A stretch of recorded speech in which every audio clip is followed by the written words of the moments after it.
prominent member of the new wave of Aussie patriots. Why do you think you've seen an increase in support? I think it's due to the fact that Australian people generally feel ostracised socially from society because they don't have anything they're allowed to be proud of. When it comes to national pride, if people are going to be proud of a Southern Cross or their own national flag, they're immediately considered racist or uneducated bogans. People in Australian society are searching for something to believe in. They might find that in religion, but in the case of our movement, they have found it in national pride. Okay, Lydia, you're a Muslim convert. How do you express your national pride? I try and serve my community, and that's the broader Australian community, not just the Muslim community. And I think that by doing service, giving service to others is the best way to display your patriotism or your citizenship. So quite different to Blair's version of patriotism? I think it's really interesting because what Blair has said sounds to me essentially like a very dangerous trajectory towards radicalisation. Right. In all honesty. And you actually work with radicalised young Muslims. So you're saying there's a comparison there? I have contact with people who not only young Muslims as well, people from the far right. Right. And they're like two sides of the same coin. Really? What's it like to hear that, Blair? Do you agree with that? I think the idea that we live in a society which is harmonious and pacifistic, the idea that this is going to last forever is a fallacy. We are moving into a stage of crisis in the future, and when we reach that stage of crisis... But hang on, she's compared you to radical Muslims. I mean, how do you feel about that? Well, I haven't beheaded anybody, I have not killed anybody, and I do not plan to kill anybody or blow anything up, so I think it's a bit of a long shot. But as I was saying, in the future, I think we're going to move into a stage where you can either be a radical or a victim of a radical. I think that's a really dangerous statement to make. All right, I want to go to Clinton. You voted for One Nation in the recent election. Yep. Why was that? Look, I've got serious concerns with our immigration policy in this country, and I just felt that the two major parties weren't addressing those concerns. We weren't having a debate in Parliament, and I felt that voting for One Nation was the only way that I could get those concerns on the agenda in Parliament. Okay, Lara, I mean, do you feel the same way, that those concerns weren't being heard by other parties? Yeah, I certainly think that's true, but I think I'm probably more interested in Lydia's point that you see that kind of radicalisation both on what we're calling the far right and what you call the Islamic extremism. And I think that... Not my words, but yes. Sorry, and that's what I think is more of a problem than the ideas that go with the extremism. Any set of ideas can be taken to a point that's beyond reasonable and a point that leads to violence and reduces cohesion and creates division, and that's what I think we need to move away from. Okay. Now, we heard there in Blair's story, Andrew, that he used a lot of war metaphors. You've actually been to real war. You served in Afghanistan for the ADF. How is your version of patriotism different to Blair's? Well, Blair mentioned that Australians are really struggling to find examples where we can look into things, and he mentioned the Southern Cross as the best example that we've got to work with. But I think we've got a lot of things. We're an innovative nation, we're a supportive nation, so there's a lot of things that we can look to provide a positive role model, as if we want to call ourselves patriots. Are you saying Blair's not a positive role model? No, I don't think Blair's a positive role model at all. I think he looks for the negative in every scenario. I think he's got a history of promoting divisive commentary.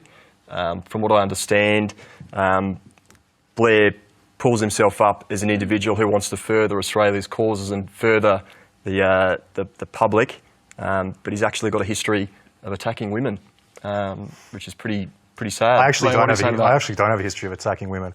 You went to jail for stalking your ex-girlfriend's partner. Correct. I've been in prison before. I've experienced things in my youth which most people have not. But I'm much wiser for that reason. I'm a person who constantly tries to push the boundaries of conventional society, which is why I'm sitting on this show right now.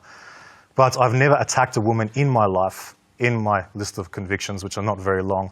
I've never laid a finger on anybody. So to sit there and assert, sir, that I have attacked a woman without even knowing the first thing about my character, I would question the morality of your own. So why did you bring that up, and what evidence did you have for that? So that's just from a straight Google search. If you look up Blair, it's attributed to a YouTube statement where he says that he's used psychological and physical violence against women. And terror. I never wrote that, and I never said that. False statements are attributed to my person all the time. I am constantly the recipient of character assassination, and it feels as though on this show that is what we're going for right now. So, I mean, you're basically saying that he's not someone to take seriously. Is that why you're bringing up these points? Yeah, I would detract. Well, I believe that if you go into life and you're always looking for the negative and you're trying to drive a wedge between different members of society, then you're always going to have an opportunity A wedge to between find fault. different members of society. So you've got a fault with Muslims, for example, and Tom asked me a question on my experience in war. So I went to Afghanistan for 8 months, and Afghanistan is obviously a predominantly Muslim country, and the reception we received as foreign soldiers carrying weapons was overwhelmingly positive. So we would be walking through a field on a hot day on patrol, and we would have a farmer approach us, and we're trudging through his crops, damaging his field, and he'd say, "Hold it up here for a minute, guys," in his own language. We'd have interpreters with us, and he'd come back with some food, and he'd put a meal down on the ground for us, and we'd eat with him. And I think that's an amazing example of how Muslims can be a positive influence on the world. Yes, and I asked the question, Blair, if you saw foreign soldiers walking down the street in Australia, how would you respond to them, and would you be willing to break bread with them? It really depends on how they would treat me. Now, to suggest that an entire collective of people, a quarter of the world's population, ought to be judged by the behaviour and actions of a single member of that collective, I think is quite small-minded. What are you judging And the Muslim population on? Before I'm interrupted, allow me to finish. You said before divisive, okay? How do you believe or suppose that bringing large amounts of Muslim people into this country is going to make this country any less divisive? Or When you say large numbers, what numbers are we talking about here? Because I don't believe they are large numbers. Whether it's 5,000 or 10,000 or 100,000, how is that going to help Australia be more cohesive or more harmonious? But 5,000 is not a large number. We're a population of 24 million. These people, we're a population of 24 million, exactly. And now you'll say to me that Muslims represent only 2.2% of the population, But has it correct? not? You've made an assertion that if we bring them in, that it will make us less harmonious and less cohesive. Because we can't even get on with ourselves. Already in Australia, we have extreme division between left wing and right wing, as you saw for yourself. These divisions result in brutal street activism, and it's going to get worse and worse. All right, guys, I want to bring Nayuka into the conversation. As an Indigenous Australian, what's up? Hey, hey, Mum. What do you make of this version of patriotism? Oh, look, I love that you're passionate. You know, I love that there are people out there that, you know, care about the world. But I think, personally, you've got to chill out a little bit. Yeah, because, like, you're still in charge. You know, white people are still in charge of the country. You're still, elected into Parliament. Who's in charge of this country? Who's you don't want to be interrupted. The last few Prime Ministers have been... Is the Prime Minister in charge of the country? Technically, yes.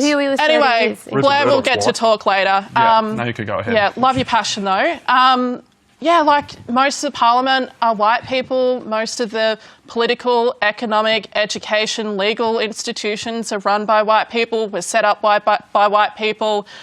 You're here on tonight. You're getting to talk to the Australian public. Yeah, like, chill out, you're still in charge. White Australia, it's all good. You're going to be fine. You're always fine in this country. All right, we've got a comment. Hang on, we've got a comment. No, you're going to get plenty of time to This is directed at me. No, we're going to get right into that on Facebook. Someone's actually giving you a compliment, Blair. Someone says, Blair Cottrell is an Australian visionary protecting his people. How do you feel about that title, Australian visionary? See, people love you, mate. You're fine. Look, I have people who love me and hate me, okay?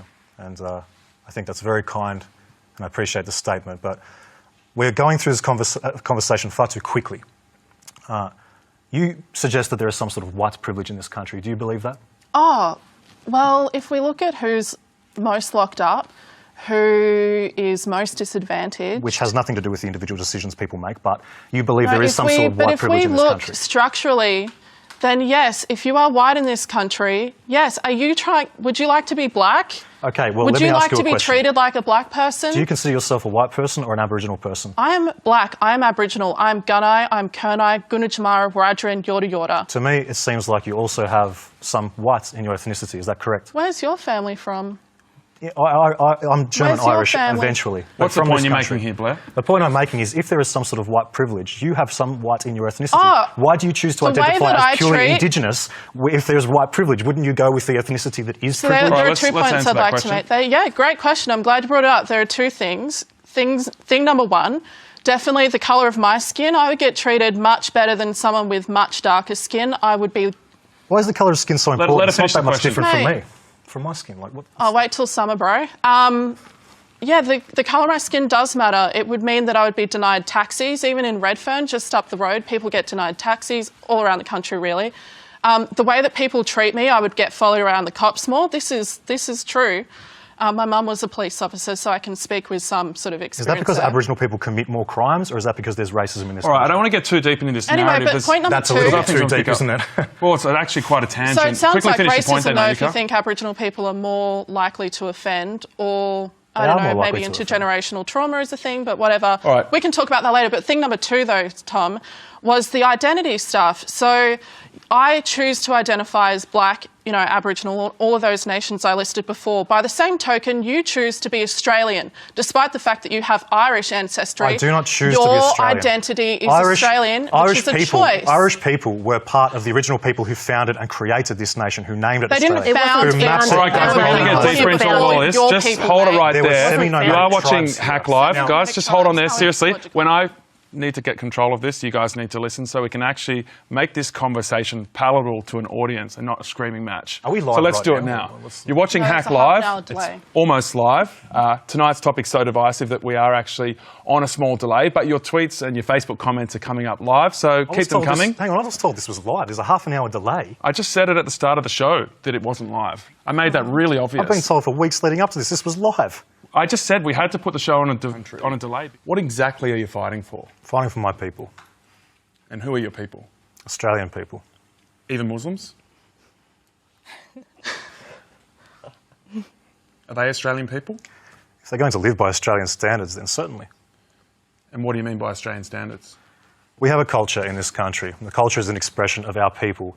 That culture is not Islam. Okay. Lydia, do you think you're living by Australian standards? Yes. If you're going to Sorry. live by Australian standards, you're kafir. Am Kafir I? is a kafir is. Mashallah, you're a scholar of Islam. I didn't even know it. I know enough about Islam to give you this statement. Kafir is characterised by his or her worldliness, their ability to only live for the world and please themselves. You don't need to school me on Islam. Our society right now pretty much does just that. We don't live for any God. We don't live for anything better than ourselves, really. We just live to enjoy ourselves right here.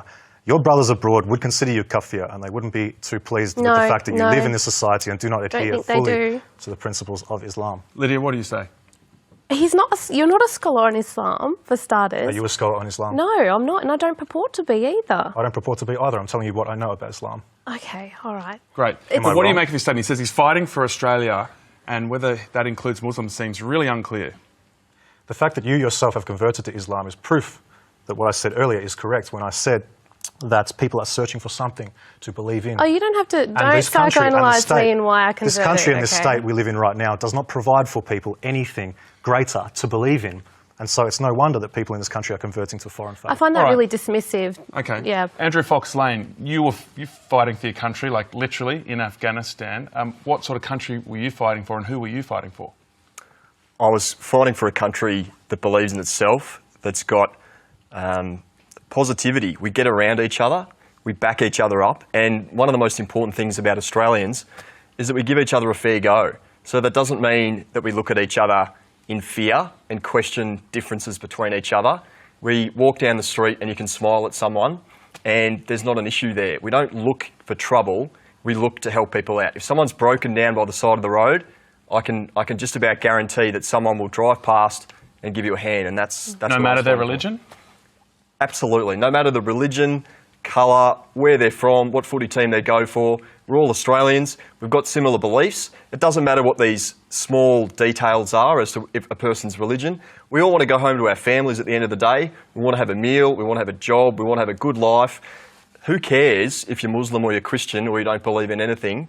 It's about, a positive country, and that's what we've got. And there's no cause for concern that there's a massive war on the horizon. It's not going to happen. And despite what Blair would have us think. Clinton, do you think we're having to fight for our country? Oh, look, I don't believe there's a war or anything like that, but I don't think Andrew's comments reflect everyone's opinions. I know many people. What do you disagree with? Well, there's plenty of people that find that the Muslims are not integrating with our culture. Like, just look at areas like Lakemba, Bankstown, Punchbowl. Have you ever been to like that. Lakemba, Bankstown? Yeah, I have been there. You I have? lived in the city for a year. In the city? I lived in the Kemba. city, but I've been in those areas quite often for work, and I have a lot of friends that live there, and they don't feel safe. They don't feel at home in their own backyard. They feel like their culture's been stolen and replaced with another one. All right, Sarah, let's go to you. What do you think of Blair's version of Australia, the version he's fighting for?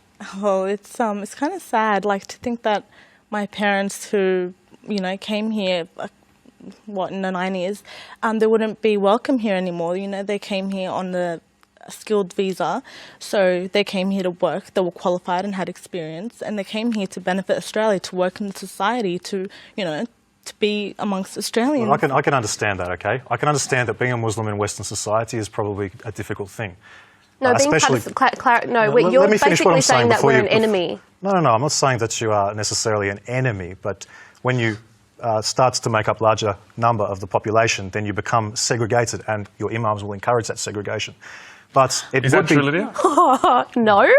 Well, why is there a Muslim-only suburb being built in Why are there Melton? whites-only suburbs? There's no whites-only suburbs. Name one whites-only suburb. My point is, it's Toorak. I'm sure that there's plenty of people who aren't white that live in Toorak. That's a generalised statement. I find you absolutely fascinating, because a lot of what you're saying has no basis in reality whatsoever. I want to find out what impact this kind of That conversation is having to young statement's Muslims. Sarah, I know you had an incident at the recent election. Tell us about that. Well, look, I was born and raised here in Australia. I've lived on the Gold Coast for 14 years. I finished primary school, high school and university there. So when I called the Gold Coast home, I call Australia home. Anyway, so I went to the elections where, it was held at my old high school. And a long story short, I was told to take my bombs and get out of Helensvale. So that was... As you were expressing your democratic right to vote. Yeah. So the guy was holding a sign, protect our democracy from Islam. And, he was laughing and, come take one of these, brochures or whatever. And it was just ridiculous. I ignored him. I went in. I came back. Oh, no, I did say, why are you talking to me? Shouldn't you protect yourself from me? I might be carrying something, just because I was really angry. But, when I came back out, that comment was said. It really wasn't nice. Like, I don't think I've ever been to an airport where I haven't been randomly selected for Do you support Australian democracy? Of course. She was voting at the election. Which is mandatory. So Australian democracy before Sharia law? Yes. You are kafir. Sharia law before all else is the law of Allah. Don't talk as if you're a scholar. Yeah. Just Because stay out it's of that. That is the law of Islam. You are kafir. Don't if act you Go like ahead, you support know Sarah. Sharia about law. Islam. Anyway, I'm you just were telling you excited you're about in Have the you read 116 of the Constitution? The Australian Constitution? Yeah. Please recite it for me. All right. Can you? This is kind of getting hopeless, guys. I mean, Andrew Marcus, you got a story there of Sarah. She went to vote. Yes. She's getting, accused of having bombs. Just what I mean, is occurs this a to common me, experience? But what occurs to me in this conversation is that Blair has this view of Islam and Muslims as if it's a unified entity. Do you know, by a large margin, what's the largest birthplace group of Muslims who live in Australia? Do you know that? Excuse me, what do you In say? which Muslims in Australia, Yes. which is the largest birthplace group? Where are most of them born? I wouldn't know. Well, it's interesting that you don't know. I think that's really telling, because by a very large margin, they're born in Australia. What, There you are say 180,000 Muslims who are born in Australia. The next largest How does that make you Australian? If I was born in Japan as a 6'3" man with blue eyes, my current skeletal structure and skin tone, would I be a Japanese person? Do you want me to explain? Yes, I'll explain to you how that I makes would- you I Australian. would- Do you want me to Go ahead. explain how that Go ahead, makes you an Andrew. If Australian? Australian's not an ethnic group, then what is it? A multicultural party All right, where so everybody can get along? Let me There's a lot just of explain ethnicities to you. here. An How can ethnic we group, a specific Hang on a ethnic- minute. What ethnic group do you think Australians are? A specific ethnic group built this country. Northern Europeans, predominantly British, from which I am descended. They worked and sacrificed themselves for Australia. Okay. And I will not so watch this nationality be Australians transformed. are Northern invaded- Europeans. Predominantly, yes. That is our heritage and that is our national identity. Where So what about To Indigenous suggest that your Australians? nationality changes when you move to another place like is furniture ridiculous. right now? Do you know that You've got an No. Indigenous Australian right here. An What Indigenous about Australian is a member of a different ethnicity but is fundamentally native to the same land. You need to work towards the preservation of your own people just as we need to work towards the preservation of is. ours. You're not That is what making it motivates easy for our mob. You are dangerous. Well, segregate yourselves from us if that's how you feel You and are rely less so on us. dangerous. All right, I want to go back to Maybe Andrew rely Marcus. less on Andrew my land, Marcus, bruh. in your recent study, the Scanlon report, it was a landmark survey, and it was Yep. really interesting in the way it looked at multiculturalism. And you found that certain kinds of Australians were not receptive to multiculturalism. What kinds of Australians were they? Could I just, before I answer that, just get Quickly. back, because I think it's really important to understand, like, who built Australia? Muslims helped build Australia. Are you aware of that? Afghan cameleers. When did Subjective Muslims concept. first come That's to a subjective Australia? concept. How many Muslims? Go ahead, Andrew. 0.3% of the Like, population? in our survey, what is particularly striking is the diversity of the Muslim population. The Muslim population Well, it seeks in to subjugate Australia the world. It's going to be a diverse ideology. numbers more than 500,000. More than 500,000. Now, when we survey attitudes within the Muslim community, what we find is that it is as diverse as the rest of the population.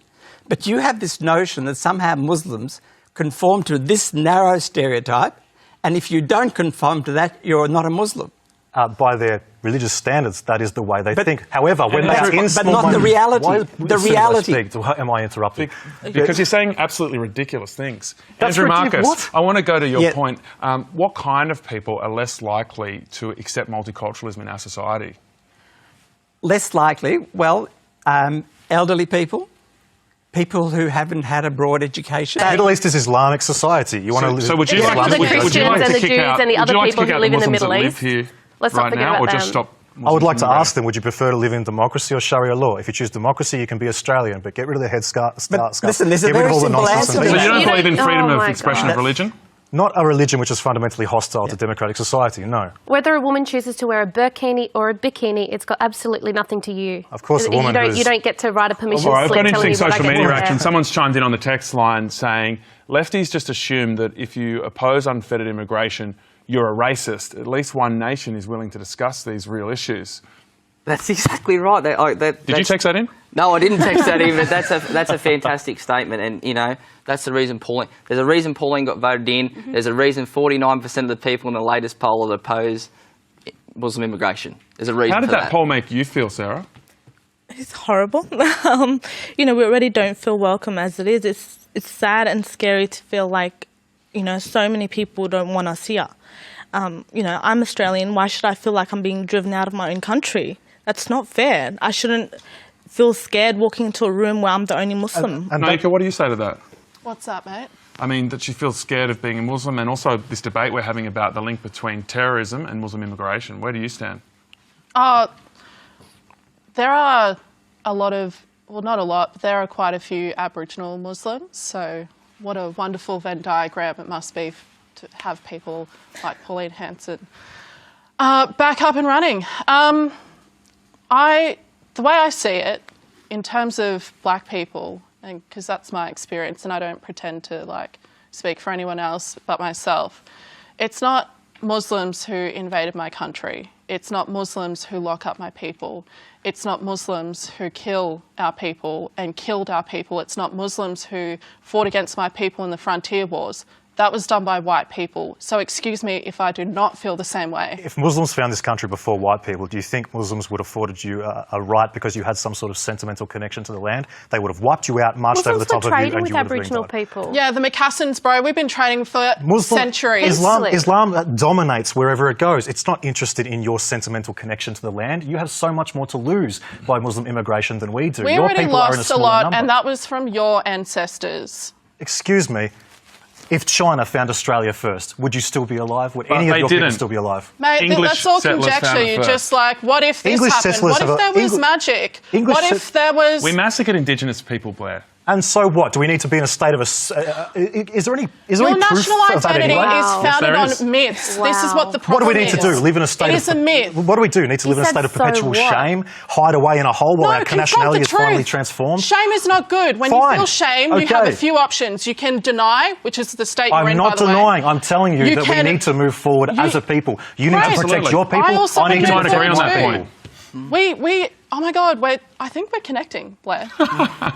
You might be I feel furiously something. agreeing. What your motivation in politics, in my view, from what I can see, Tell me about myself. you are motivated Thesis because of Nayuka Holder. you are motivated by politics, or your primary motivator, I think, is a concern for your own people, concern for your own culture. My motivation is just the same.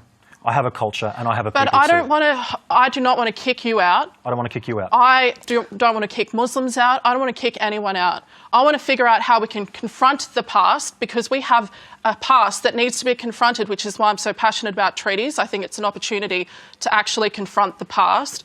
But I'm not I'm not open to preaching to the worst in people, which is what you do. No, it's you not. are about I represent hate. basic natural circumstances. You're about hate, dude, and no, that I'm not must about suck. hate. All right, That's a guys, let's keep subjective the statement. It conversation. doesn't mean anything. Let's keep the conversation moving along. There's lots of countries around the world. Just hang on a sec, Clinton. Do all Western countries suffer the same circumstances when we're confronted with this refugee problem? Why are we all faced with this expectation to take in all of these refugees? Just us, not China, China, of care not for Africa. other human beings? Care for other human Because beings. it's the penance we pay for turning away Jewish people when they were trying to flee persecution. It might so also it's be our revenge. involvement in It's the not conflict revenge. that creates refugees in the first place. It might have something to do with colonisation that a lot of white countries or European countries For a moment. benefit from, and also did to other nations, invading and then taking their resources and stuffing those people up for centuries after. Okay, and it might just be being decent humans. Okay, let's stop sucking our thumbs for a moment and look beyond our own noses. Do you think there may be an international agenda? Do you think someone may be orchestrating this? Illuminati. Who's orchestrating it? Why does the I'm Pope not sure support where you're it? going with that. No, you should. So I'd like you to should get your keep listening opinion on to what's me, going but on you in won't. France. I mean, basically, we heard Damien say that it's almost impossible to live with Muslims in that community, and praise our border solutions here in Australia. What do you make of that? Well, I don't think my best friends are Australian. I always deal with Australians. We're living in an Australian society. I am Australian.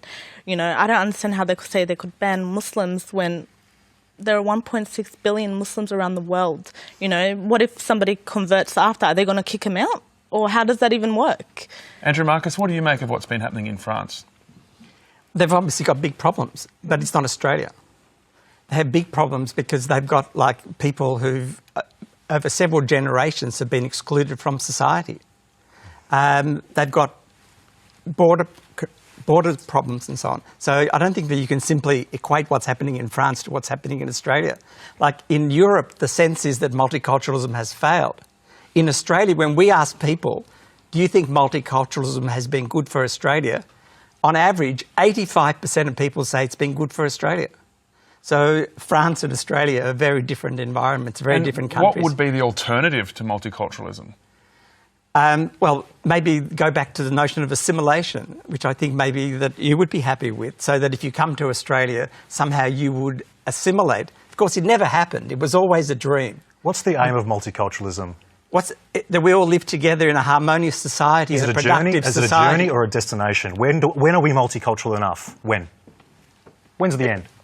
It doesn't end, believe it or not. It doesn't end until what? For When you, history ends. There's no more white people left? History ends and doesn't change. Before you asked, where are we at today? Well, I'll tell you where we're at today. We're in the year 2016. The year 2016 is not the year 1900. It's not the year 1945. It's the same year that 49% of people called for an end to Muslim immigration. Based on 1,000. Multiculturalism is supposed to be progressive. It's still 2006. Because she's a member of evil, villainous people who have committed all these horrible atrocities, and she doesn't want to be associated with that, of course. But let's consider things from her point of view. I know you're not allowed to have tattoos in Islam, but if you had an Islamic tattoo and you felt so pressured by surrounding society that you had to cover it up, how would you feel? Sorry, can you say that again? Sorry? If I had a tattoo... I know you're not allowed to have tattoos for standards of it Islam. doesn't mean Muslims don't have them, but But anyway. if you had an Islamic tattoo of your moon and star, whatever it is, and you felt so pressured by surrounding society to cover it up because of accusations or prejudice, how would you feel? My body's my body, and I don't really feel pressured. Okay, you didn't really... I mean, look, Blair, the point of the question is, how do you feel about the fact that people are ashamed of a national symbol like the Southern Cross? It's just what you could expect in a country which is experiencing complete denationalisation and transformation of its people. Even though that symbol was so closely tied with a violent riot targeting Middle Eastern people in 2005? I really can't comment on that. I didn't see it and I don't know really anything about it other than what I saw in mainstream media, and that's not much to go by. Nayuka, what do you make of the Southern Cross? Do you think it will be forever tainted, or do you think it can be something we can be proud of? I hope it's not forever tainted. There are dreaming stories about the Southern Cross, and it's not unique to Australia. It's the Southern Hemisphere, right? Is that... I'm not a scientist, whatever. Mathematician, whatever. So it's not unique to this country. It is interesting that we've taken it up as a national symbol. I find that interesting, and I don't know how that's come about. It's not even purely just on our flag either. So we've really, like, this thing that we think is uniquely Australian isn't even unique, which is a bit of a lull. But anyway, Kind of like Australia, isn't it? What's that? Kind of like Australia, isn't it? I didn't say that, but I find it. I hope, there are stories that go back long before invasion. So I hope that it hasn't lost meaning for those people or for different mobs. Sarah, do you think it's a symbol, the Southern Cross and the flag for that matter, it's a symbol that only belongs to white Australia, or do you feel like it's inclusive? No, of course it's for every Australian. I have an Australia jumper that I wear, wherever I go. It doesn't matter. It's not just for Australia. The Australian flag is it's for all Australians, not just non-Muslim Australians. Like, I feel like you forget that Islam isn't a nationality. Anyone could be Muslim. Like how there are so many Australians, even white Australians, who are Muslim. Are you addressing me now? What? Are you addressing me? Yeah. Islam is exclusive. Anyone outside of Islam is regarded as kafir or infidel until they are converted either by fear, force or terror. But wait. I can be Australian and Muslim. You get that, right? It's a nationality. Or white Australian. How can you be and Australian? Muslim. How can you be Australian when you are supposed to support Sharia law above all other law when Australia is democracy? No, you're meant to follow the law that you're living in, We're living in Until Australia. you populate the country enough that you can take it over. Can I just say something? You've Just actually quickly, you've actually made comments, public comments, that you're at war, and you've made somewhat threatening comments about our own government. And you've referred back early in this conversation, starting this evening, that you're basically at war, and that includes maybe perhaps members of law enforcement and things like that. That was online. So that sounds you sound more threatening than me. All right, I want to pick up from there because The people are listening to us and watching us. all right, and Hopefully Blair, it's a path. I want to go to you. Do you think there's a way you can express your pride and your passion in Australia without being divisive? Divisive. What do you mean by divisive? Well, you're dividing people, one group from another. I'm not dividing anybody. I arrived on this scene quite recently. I'm young. There was already division when I arrived in this society. I'm merely pointing it out to you, so do not shoot the messenger. What I do does not divide people further. People are dividing themselves all in their own. I'm trying to say that if you aren't united with your own people, then you'll be in trouble. But it's the way you define your own people which is problematic. It instantly divides people because you put Muslims outside of that. Muslims put us outside of their category. All right, Lydia, what do you think? Is there a way to move forward and have this national conversation? You didn't frankly have the balls to put country before party.